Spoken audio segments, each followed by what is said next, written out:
Article 1, Section 3. The Senate of the United States shall be composed of 2 senators from each state, chosen by the legislature thereof for 6 years. Each senator shall have 1 vote. So it's basically saying every 6 years, senators are for election. Every state gets 2 senators. You probably have 100 senators. Out of 50 states, there's 2 senators. That makes 100. Immediately after, they shall be assembled. In consequences of the first election, they shall be divided as equally as may be into 3 classes. The seats of the senators of the first class shall be vacated at the expiration of the 2nd year of the 2nd class, at the expiration of the 4th year, and of the 3rd class at the expiration of the 6th year, so that 1/3 may be chosen every 2nd year. So that's basically saying they're staggering the election dates for senators. So only 1/3 of the senators are up for re-election every 2 years. And if vacancies happen by resignation or otherwise during the recess of legislature of any state, the executive thereof may make temporary appointments until the next meeting of legislature, which shall then fill such vacancies. That's basically saying if somebody resigns, a senator resigns, the governor of that state gets to choose a temporary replacement until a special election is ran.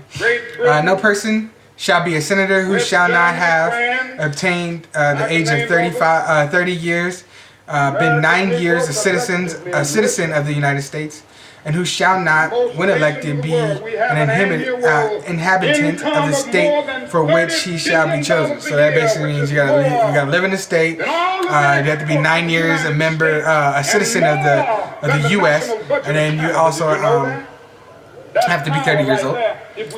The Vice President of the United States shall be the President of the Senate, but shall have no vote unless they be equally divided. So that's basically saying the Vice President is like the head of the Senate. It's basically like the Speaker of the House, but in the Senate. But the Vice President has no vote whatsoever unless there is a deadlock tie for a certain bill or whatever, and then the Vice President becomes the tiebreaker. And for these massive industries in our country, the Senate shall choose their other officers, and also a president pro tempore in absence of the Vice President, or when he shall exercise the office of the President of the United States. So that basically says that the senators also get to choose basically a president pro tempore. So when the Vice President is not in the actual Senate and the Senate's in session, the Vice President pro tempore is actually running the Senate and doing the Vice President's job when he's not there. The Senate shall have the sole power to try all impeachments. When sitting for that purpose, they shall be on oath or affirmation. When a President of the United States is tried, the Chief Justice shall preside, and no person shall be convicted without concurrence of 2/3 of the members present. Sorry. So that's basically saying that the House of Representatives has the power to impeach, but before the House can impeach, the President has to go on trial. You have to have an impeachment trial, and that trial is only conducted by the Senate. And at the end of the trial, the Chief Justice runs the Chief Justice runs the impeachment hearings, and after the impeachment hearings, 2/3 of the members of the Senate have to vote for impeachment before the President can be impeached.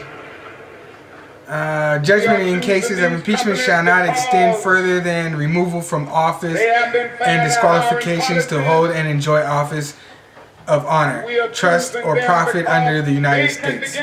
But the party convicted shall nevertheless be liable and subject to indictment, trial, judgment, and punishment according to law.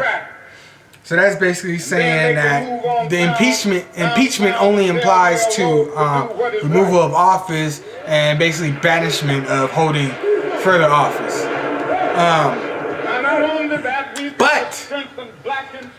But the after impeachment has been happened, the person has been impeached, whether it be the president or somebody else, they also are can be.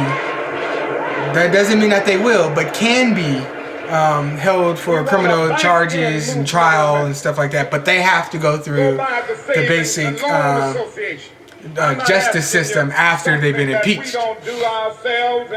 So they are still liable for any crimes that they have committed, but it's a totally separate process from the impeachment. Here in the Savings and Loan Association